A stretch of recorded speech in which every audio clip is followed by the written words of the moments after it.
Cambio climático y derecho, la función promocional del derecho, el consenso de los años 70 y algunas cuestiones de política medioambiental.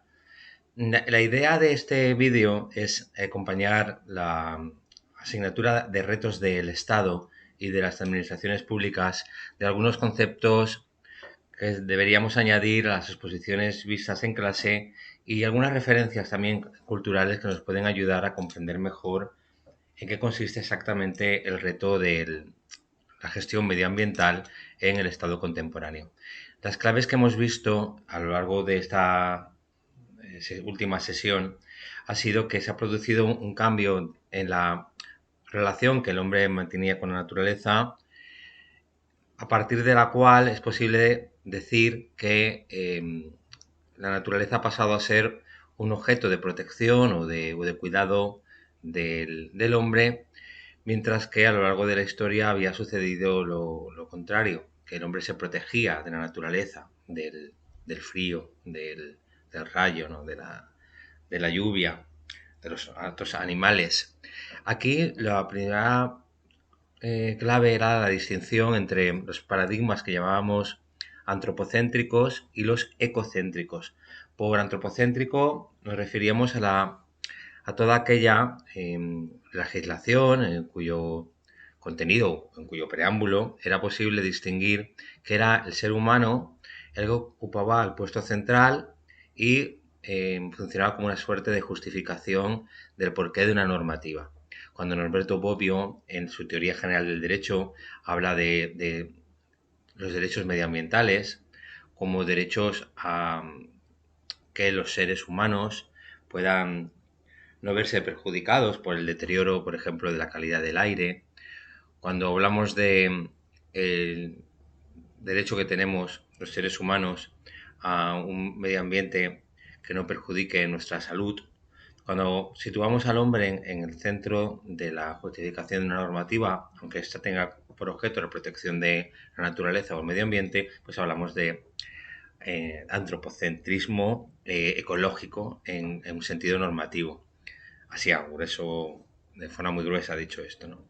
En cambio, cuando veíamos, creo que era en el artículo segundo, primero o segundo de la propuesta del tratado o de la Constitución para la Tierra, de ese tratado de Constitución para la Tierra, o esa Constitución para la Tierra, de otro jurista italiano también, este florentino, Luigi Ferrajoli, cuando hablaba de las especies animales, las especies vegetales, del medio ambiente y del planeta Tierra en general, pues parece que nos encontramos ante un paradigma distinto que sitúa el ecosistema o la Tierra en el centro de la justificación o de la razón de ser de una norma. Bueno, eso es una primera idea. Eh, no hemos apuntado algunos referentes culturales, por ejemplo, toda la teoría de vida de James Lovelock y a otros, de la consideración de la Tierra como un organismo viviente, Gaia, una teoría que creo que Lovelock eh, toma el nombre de una propuesta de William Golding, el escritor británico, el autor de El Señor de las Moscas. Bueno, otra idea junto a la distinción entre ecocentrismo y antropocentrismo era la de función promocional del derecho, ¿no? ¿En qué consiste esto? Y si se puede aplicar a las políticas medioambientales. Bueno, aquí dijimos que en las distintas formas de definición de lo que es el derecho, pues habrá definiciones así estipulativas o centradas en algún término, en un concepto clave, por ejemplo, las teorías normativistas, que vienen a decir que el derecho pues, es un conjunto de normas y a partir de ahí en qué se distinguen de otro tipo de normas, de las morales, de las éticas, de las religiosas, si es en la existencia de una sanción o si esta sanción, que yo creo que tienen todos los sistemas normativos, debe reunir una serie de requisitos, por ejemplo, su institucionalización. Bueno, junto a esas teorías había la posibilidad de definir lo que es el derecho a partir de las funciones que desempeña. Orienta conductas a través de las tres modalidades deontológicas, ¿no? Lo prohibido, lo permitido, lo que resulta obligado a hacer. Resuelve conflictos de una manera ordenada, racional, a través de órganos de decisión como los tribunales, los juzgados. Los juzgados hay una persona, son órganos unipersonales, una jueza, un juez. En los tribunales hay magistrados, son órganos más colectivos. pero resuelve conflictos. El derecho también legitima las formas de distribución de bienes. Mm, Bueno, pero es posible añadir, se lee en Bobbio, ¿no? Una nueva función que tenga que ver con la promoción de determinados valores. Y yo creo que esa descripción del derecho como que también desempeña la función de promoción de valores que le permitía a, a Norberto Bobbio ampliar la idea de sanción que tradicional, histórica, social, culturalmente venía a asociarse con una medida de tipo negativo, ¿no? O bien castigaba el cuerpo, o bien de forma más civilizada le privaba de libertad o le imponía una multa económica, etcétera. La sanción siempre tenemos esa idea de que es algo negativo. Pero si vemos la sanción a partir de la lógica, ¿no? de su existencia en tanto que un concepto jurídico fundamental, si se quiere, como una consecuencia que está prevista para un determinado tipo de actos o de acciones tipificadas, recogidas así con carácter general y abstracto en una norma. Igual da decir que, pues no sé, para evitar la emisión de gases de efecto invernadero, de CO2, que pues todo aquel o toda empresa que vaya a contaminar a partir de determinados niveles será sancionada con una puesta, con una multa de tipo económico. Si queremos conseguir la acción de reducción de esos gases de efecto invernadero, pues tanto da si la consecuencia de la acción empresa que limita la emisión de gases de efecto invernadero se ve acompañada, ¿no?, de una reducción de los impuestos de sociedades.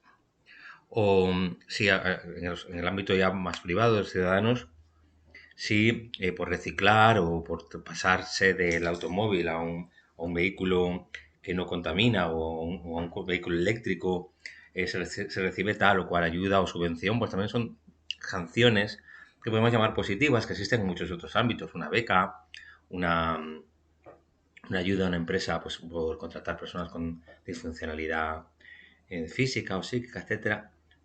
Bueno, eso ampliaba el concepto de sanción.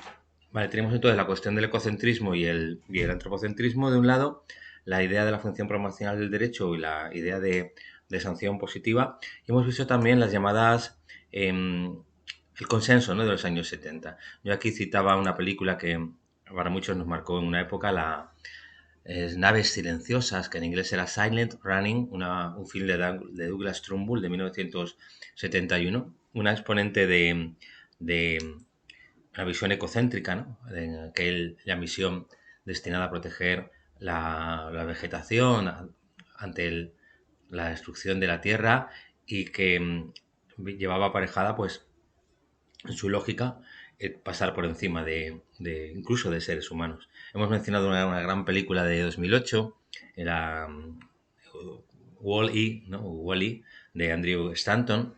Hemos puesto un ejemplo dentro del proyecto La Norma de la Imagen de documentales de antropoceno, ¿no? Podemos decir, de ese momento en el que se asume que el cambio del clima es como consecuencia de la acción del hombre desde la revolución industrial de forma mucho más acelerada en la actualidad. Y hablamos de Haulut, de Moxen Auge Argugaev y Eugenia Arbugaeva, de 2022. Hablábamos de David Thoreau, del Walden, de por qué es posible justificar programas televisivos de contenido ecológico a partir de la propia Ley 17/2006 de la radio y de la televisión de titularidad estatal. Deben de promocionar y cuidar determinados valores, principios y acciones de tipo ecológico. Hablamos de la obra de Elinor Ostrom, The Future of the Commons, el futuro de los comunes, y es muy interesante retener esa idea de bienes sustraídos a la lógica del comercio, a la lógica de la adquisición privada, que cabría desmercantilizar o sustraer, ya digo, al comercio. Y una última idea era, en el libro de Maya Cabau Rosum, The Green Amendment, pues se recordaba el consenso que en los años 70 se produjo alrededor de la ecología, justamente en Estados Unidos, en estados como Montana, como Hawái, como Illinois, ¿no?, como Massachusetts, que enmendaron sus constituciones. Eso significa, bueno, se viene a significar esto de la enmienda en los años 70, para que desde ese texto legislativo se establecieran como límites, disposiciones legales que funcionaran como límites a lo que el gobierno podía hacer. Son de tipo antropocéntrico, por volver al primer concepto con el que iniciamos este breve recordatorio audiovisual, y poníamos como ejemplo de la fuerza de estas Green Amendments el fallo de Held contra el estado de Montana, que justamente aduce esta Montana Legislature o esta Constitución de Montana de 1972 para limitar efectos de empresas en la contaminación en el medio ambiente. Luego hablábamos de consensos fragmentados a partir de 1970, en el que parece que se introduce la cuestión medioambiental en un eje de izquierda a derecha, que hacía mucho daño al consenso que se había producido en la Cumbre de la Tierra, en la Conferencia de Estocolmo de 1972. Y mencionábamos, por seguir con los referentes culturales, pues el libro del An Inconvenient Truth, la verdad incómoda de Al Gore, y todo esto que sucedió en aquellos años en el combate presidencial, ¿no?, entre George Bush Jr. y Al Gore, ganado al final por Bush por escasos votos. Toda la polémica que suscitó el recuento en el estado de Florida, donde el Tribunal Supremo finalmente decidió que no se siguiera con esa contabilización, ese conteo en casilla manual de las papeletas, lo cual fue percibido, yo creo que desde el presente, o puede ser percibido como un deterioro, yo creo que de la independencia de los otros tribunales en relación con su propia posición con los partidos políticos mayoritarios. Yo creo que a partir de ahí, eso lo dice Chuck Klosterman en un libro estupendo en los 90, un ensayo así más de carácter general, cuando habla de este episodio y dice que ese momento, ese triste momento que luego condicionaría mucho las políticas medioambientales de Estados Unidos, fue triste también en la manera en que el ciudadano norteamericano percibía la polarización y el eje político en la división de grandes tribunales, altos tribunales como el Tribunal Supremo norteamericano. Hay que recordar que creo que esto recordó muy bien Antonio Fernández en las jornadas que justificaban un poco esta entrada, las de cambio climático y derecho y seguridad nacional en la Universidad Jaime I, pues que es en el film Vice o Vice de Adam McKay, en la que se recuerda cómo fue el aparato, la administración de George Bush la que sugirió, por cuestiones neurolingüísticas, en no utilizar el término calentamiento global y sustituirlo por cambio climático, porque parecía como menos preocupante, o que se escapaba ya de la acción del hombre. Sí, una última cuestión. Recomendábamos el trabajo de Robert Gifford de Dragons of Inaction.